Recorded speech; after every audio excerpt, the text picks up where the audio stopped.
Hello friends, मेरा नाम उमा है और मैं एक पीएचडी स्कॉलर हूँ। आज मैं इस टॉपिक में बात करने के लिए आई हूँ कि आपका जो रिसर्च प्रपोजल होगा, वो रिसर्च प्रपोजल आप उस टॉपिक को आप कैसे चूज़ करेंगे कि मैं कौन से टॉपिक में मुझे काम करना है। देखिए, इसके ऊपर आपको बहुत सारे वीडियो मिल जाएंगे, लेकिन फिर भी मैं अपनी तरीके से अपने एक्सपीरियंस में ये कह सकती हूँ। पहली बात तो ये है कि आपको हमेशा ही आपको एक रिसर्चर के जैसे ही आपको पहले ही सोचना पड़ेगा कि मैं किस टॉपिक पे मैं काम कर सकता हूँ। अगर आप आर्ट्स के हैं या फिर कॉमर्स के हैं या फिर साइंस के फील्ड से हैं, जो भी है आप, लेकिन आपको हमेशा देखना चाहिए कि कंटेम्पररी इश्यूज क्या है। अगर मैं एक छोटा सा एग्जांपल दूँ, अगर छोटा सा एग्जांपल, जैसे कि ये कोरोना आया था, तो कोरोना के ऊपर बहुत सारे रिसर्चर्स हो चुकी हैं, या फिर कोरोना की जो मेडिसिन है या फिर वैक्सीन है, इसके ऊपर भी लोग रिसर्च कर रहे हैं, अगर हम साइंस के फील्ड में देखें तो।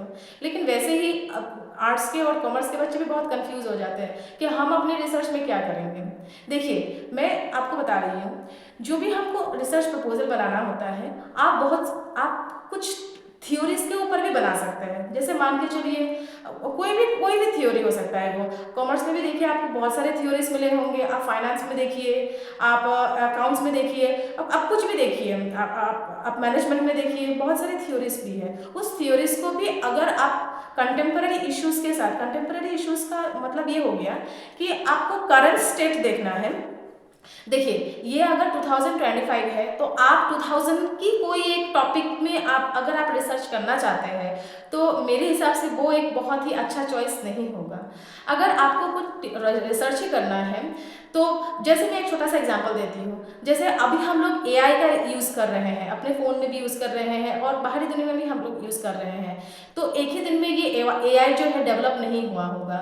धीरे धीरे धीरे धीरे धीरे धीरे करके टेक्नोलॉजी जो है अपग्रेड हो रहा है। तो इसके हिसाब से आज हम एआई तक पहुँचे हैं। क्या पता कि इसका भी और रिसर्च करके क्या निकाला जाए। कि आजकल तो बहुत सारे बात कर रहे हैं कि होमो रोबोट्स ऐसे करके, है ना, ह्यूमन रोबोट्स जो भी है।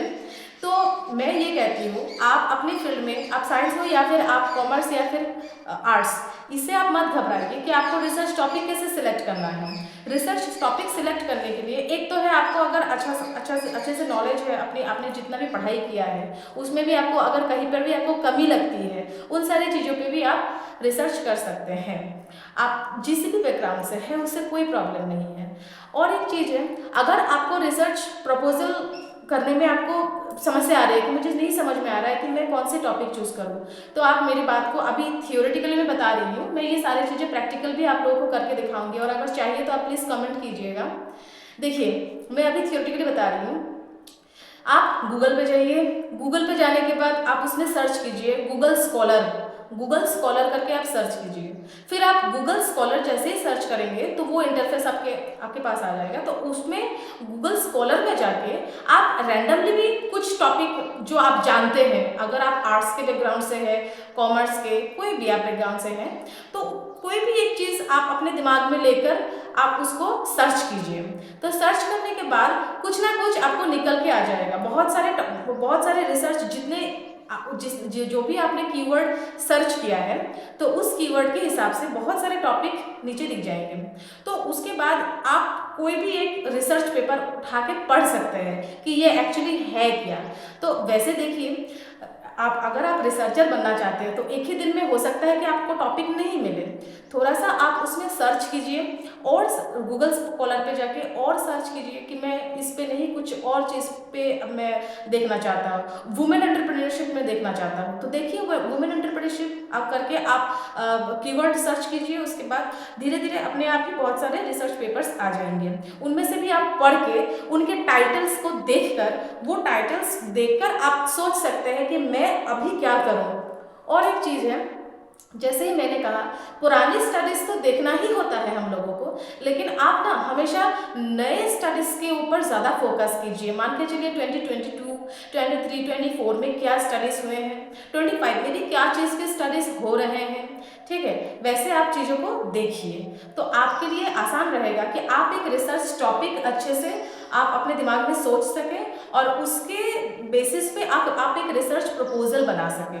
अच्छा, रिसर्च प्रपोजल भी अगर आपको बनाना होता है तो आपको देखिए, आप लोग जैसे कि चैट जीपीटी यूज़ करते हैं, वहाँ पर भी अगर आप बताएंगे कि हाँ मुझे इस टॉपिक पे एक रिसर्च प्रपोजल बना के दो, मैं बस इस वीडियो में उसका हिंट दे रही हूँ, उसके ऊपर आपको रिसर्च प्रपोजल बन के आ जाएगा कि एक्चुअली इंट्रोडक्शन क्या होगा, उसका टाइटल क्या होगा, लिटरेचर रिव्यू भी एक दो दे देते हैं। हालांकि आप उस पर रिलाई मत कीजिए, खुद से ही करना पड़ेगा आपकी चीज़ें, लेकिन जो स्ट्रक्चर है रिसर्च प्रपोजल का, जो स्ट्रक्चर है वो आपको चैट जीपीटी से भी मिल सकता है।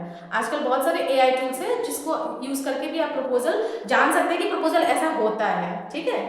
उसमें ऑब्जेक्टिव्स दिखाना होता है, आप कौन से मेथोडोलॉजी यूज़ करेंगे, ठीक है। ये सारी चीज़ें भी मैं बाद में आपको बताऊंगी, अलग अलग वीडियोस चाहिए होगा इसके लिए, लेकिन ये मैं एक समरी वीडियो बना रही हूँ जिसमें सिर्फ ये बता रही हूँ कि एक्चुअली आपको रिसर्च प्रपोजल जो है वो आपको कैसे बनाना होता है और कौन से टॉपिक में आप उस रिसर्च को कर सकते हैं, ठीक है। क्योंकि देखिए मान के चलिए आप 5 साल कर रहे हैं, मिनिमम होता है 3 साल में ही आपका डॉक्टरेट डिग्री आपको मिल जाता है, 3 या फिर 4 या फिर 5 साल में आप कंप्लीट करना चाह रहे हैं रिसर्च को, तो आपका टॉपिक भी ऐसा होना चाहिए कि इससे भी ज़्यादा एक्सटेंड ना करें, आप आराम से 5 साल 4 साल या फिर 3 साल के अंदर उसको आप कर सकें। ऐसे रिसर्च टॉपिक्स होने चाहिए आपको। उसके इसके लिए ही आपको वो जो एरिया है वो आपको डिसाइड करना पड़ेगा। तो सबसे इम्पॉर्टेंट है कि आप अगर गूगल स्कॉलर में भी जाके सर्च करते हैं कि हाँ ये टॉपिक मुझे लग रहा है कि मैं इस पे काम कर सकता हूँ, जैसे क्रिप्टो करेंसी के ऊपर बहुत सारे लोग काम कर रहे हैं, है ना, बिटकॉइंस के ऊपर, मैं बस एग्जांपल दे रही हूँ आपको ना। इन सारी चीज़ों के रिलेटेड आपको जो भी टॉपिक सिलेक्ट करना होगा तो वो आप गूगल स्कॉलर में अच्छे से देख सकते हैं। उसके बाद आप उस पर एनालाइज कीजिए कि मैं कौन से टॉपिक पे करना चाहता हूँ, वो आपके ऊपर डिपेंड करता है कि आप कैसे करेंगे, क्या करेंगे। देखिए थोड़ा सा स्टडीज तो ज़रूरी है, थोड़ा सा आप स्टडी कीजिए उन चीज़ों में, तो आपको ये बिल्कुल क्लियर आपको ये हो जाएगा कि एक्चुअली मैं किस टॉपिक पे मैं करना चाहता हूँ। तो क्योंकि जो ये प्रपोजल आप लेकर जाएंगे पीएचडी इंटरव्यू में, तो देखिए मैं अपना एक्सपीरियंस कहूँ तो मैंने तो प्रपोजल भी नहीं लेके गया, हम तो नहीं लेकर गए थे, तो लेकिन मैक्सिमम होता है कि आपको प्रपोजल देना होता है। तो उस प्रपोजल में, क्योंकि मेरा जो सिलेक्शन हुआ था रेट एग्जाम्प्टेड से हुआ था, रेट एग्जाम्प्टेड में हम लोगों ने अपना प्रपोजल पहले ही लिख दिया था, वो कुछ अलग सिनेरियो था, लेकिन अभी वैसा कुछ नहीं है, आपको प्रपोजल आपके हाथ में होना चाहिए। तो वो प्रपोजल आप कैसे रेडी करेंगे, आप जाइए गूगल स्कॉलर पे, आप सर्च कीजिए, टॉपिक सर्च कीजिए, उसके बेसिस पे आप देखिए कि मुझे सूट कर रहा है, मैं कौन सा कर सकता हूँ। क्योंकि रिसर्च वो होता है जिसमें आपको ना डेटा कलेक्ट करने जाना होता है।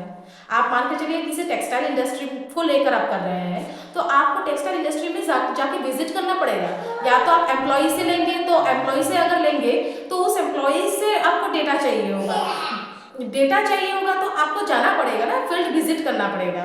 तो इसलिए जो एक्चुअली रिसर्च तो आप ऐसे ही करेंगे ना, तो आप किस चीज़ का आप डेटा कलेक्ट कर पाएंगे, क्योंकि मेन जो रीज़न है ना, सभी चीज़ का रीज़न यही है कि आपको डेटा कलेक्शन करना होता है। डेटा कलेक्शन का दो सिस्टम हो जाएगा, या तो आप प्राइमरी डेटा कलेक्शन करेंगे या तो आप सेकेंडरी डेटा कलेक्शन करेंगे। देखिए लेकिन आपका जो पूरा थीसिस बनेगा ना, उसमें जितना भी जो भी कोई कह ले, लेकिन आपको प्राइमरी डेटा थोड़ा बहुत देना होता है, जितना भी आप सेकेंडरी कर लो, ठीक है, ये सच्चाई है। तो आप मान के चलिए कि आपको दोनों ही देना पड़ेगा, प्राइमरी डेटा भी देना पड़ेगा, आपको सेकेंडरी डेटा भी देना पड़ेगा।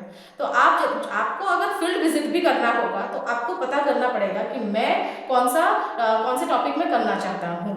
हालांकि साइंस के बैकग्राउंड में कुछ अलग होते हैं सिनेरियो, क्योंकि उनका लैब टेस्टिंग रहता है, तो उनका थोड़ा सा अलग है। मैं आर्ट्स और कॉमर्स के बच्चों के लिए ज़्यादा बोल रही हूँ, ये ज़्यादा मैं कह रही हूँ, क्योंकि इनको फील्ड विजिट करने जाना होता है, ठीक है।